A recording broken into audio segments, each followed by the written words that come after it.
Hi, it's Joe Morgan with the Tech Leader Spotlight podcast, where we interview tech leaders to learn about their journey and leadership lessons learned along the way. This show is brought to you by the No Regret Money Plan, created for smart tech professionals who know they're doing well, but aren't certain if it's enough. We help you invest cash wisely, make the most of stock awards, and minimize your tax bill, and create clarity and confidence so you can spend less time worrying about your money and more time living the life you want. If you'd like more information, look me up on LinkedIn. That's Joe Morgan at Best Financial Life. Today on our podcast, I'm very excited. We have Babak Kianmajd, who is a robotics software engineer and has worked at several tech startups in Silicon Valley. Babak is an experienced leader who specializes in robotic technologies. Thank you for joining us today, Babak. Yeah, thanks for having me. So let's start with robotic technologies. So, what does that phrase mean to you? Right. It's a very broad phrase. Robots in general is you have some sort of sensory input and you have some actuator control, but it really can span many, many different industries and has evolved over the last several decades. So, yeah. And are these technologies that are like, I don't know what I'm going to use the wrong word, I'm sure, but are they like autonomous where the robot's figuring out what to do on its own, or where there's a remote person controlling it? Like, are both of those robotics?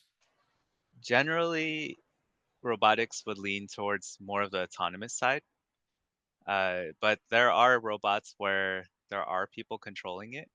However, the difference mainly between mechatronics and more of the robotics end is robotics tends to be more autonomous and more sensor driven. Got it. Interesting.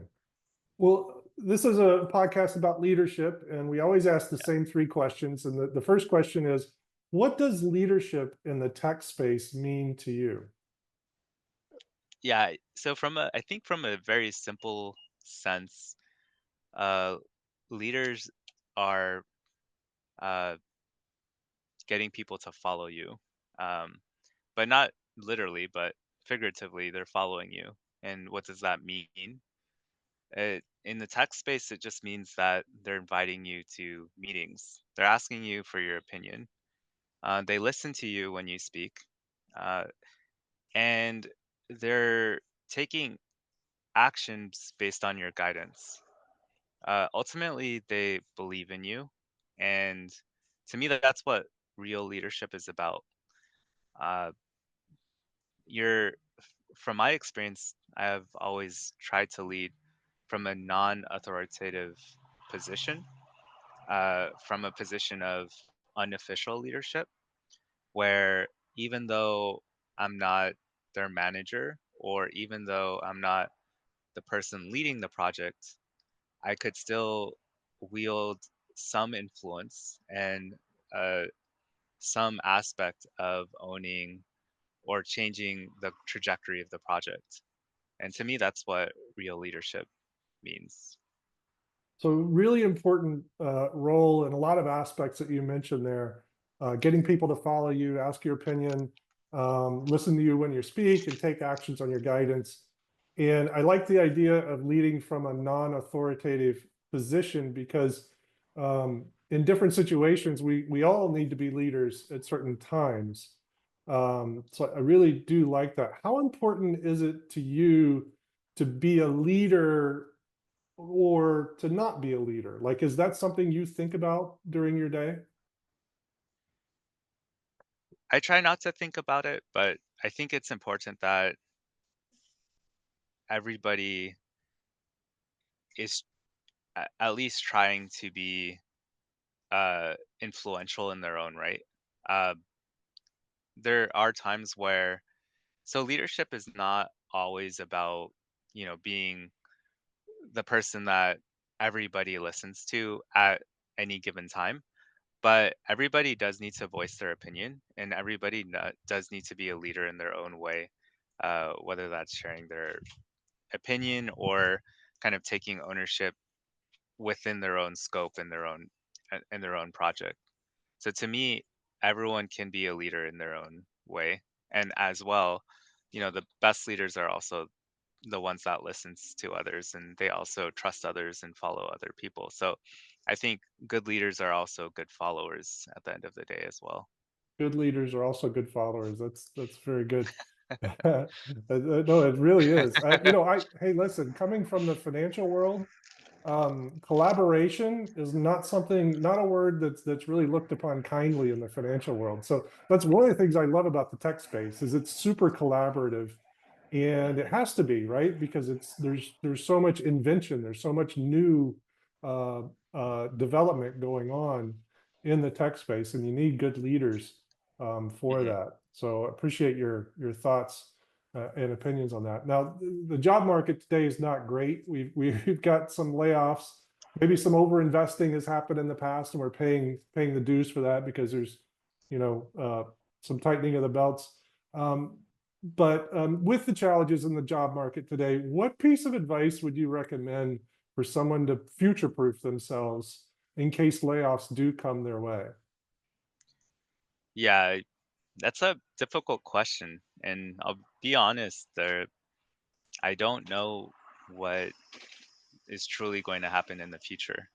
Uh, right now, AI is reshaping everything, and if we kind of just ignore it, we're going to kind of all be frogs in a melting pot right now. We're just slowly burning and not realizing it. Right. The one thing that does help is networking. Uh, networking and being open to opportunities that are not in the traditional sense what you're used to is really important.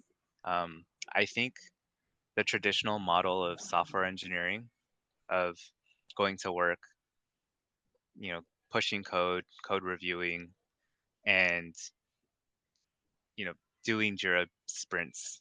I think that is going to fundamentally change in the next 5 to 10 years.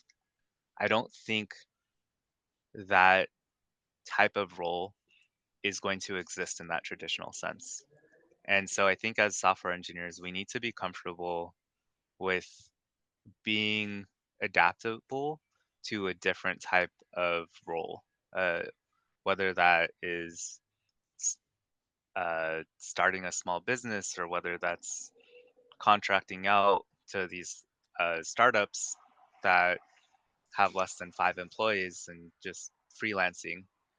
Um, it's important to kind of adapt and be comfortable that the traditional software engineering job is going to fundamentally shift.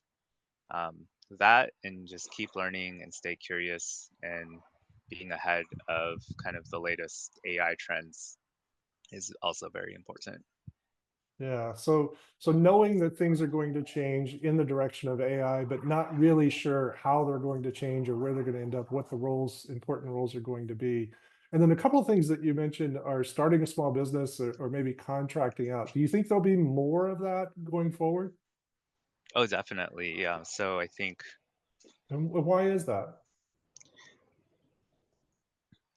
definitely the ability to use AI to uh, go from idea to shipping a product is something that clearly has been accelerated through um, these foundation models. And what used to take a 20 to 30 person team to come up with a prototype Hmm. now takes just 2 people. And that's going to fundamentally keep shifting to the left. It's not just about building prototypes anymore. It's going to take the time to market is going to be significantly faster.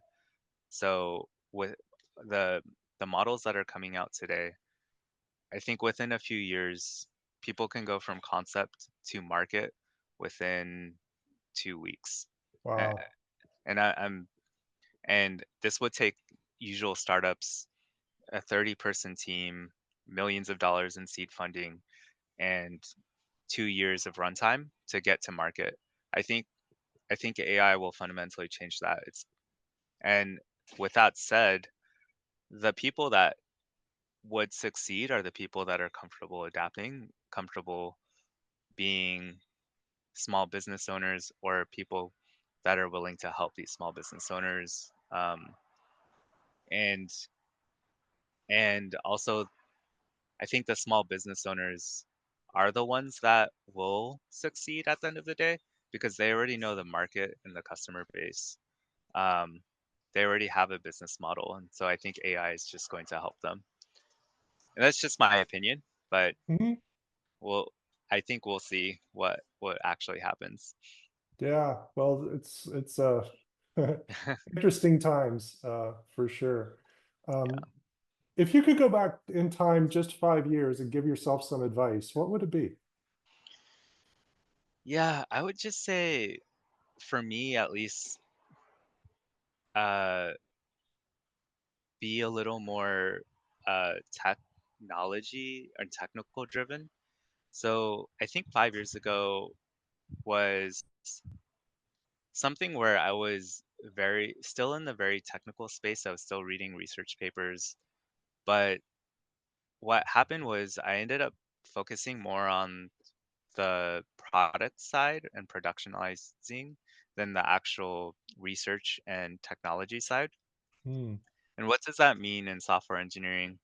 Uh, that means in software engineering, there's always this business side where people have to do code reviews, they have to write code, they have to fix bugs, they have to support kind of the day-to-day operations. And that's not a bad business. It's something that I enjoy doing. But that has fundamentally transitioned, and AI is replacing all of that today. I think the people that really have just stuck to the research and the academia side, I think are in a much better position today because they've been actively pushing research papers, they've been actively staying on top of things, and AI cannot really replace them. In fact, AI is bottlenecked through Hmm. these people's research and things. So, uh, 5 years ago, I wish I kind of stayed more on the academia and research side of things. Interesting. Interesting. Wow. Well, I really appreciate your thoughtfulness, and vulnerability that you brought to this conversation. A lot of good things that you've shared today, Babak. Just as a reminder, this is sponsored by the No Regret Money Plan, where tech leaders gain clarity and control of their finances so they can live out the rest of their life with intention. If you want to know more about us, look me up on LinkedIn, Joe Morgan at Best Financial Life. Thanks, Babak. Thank you.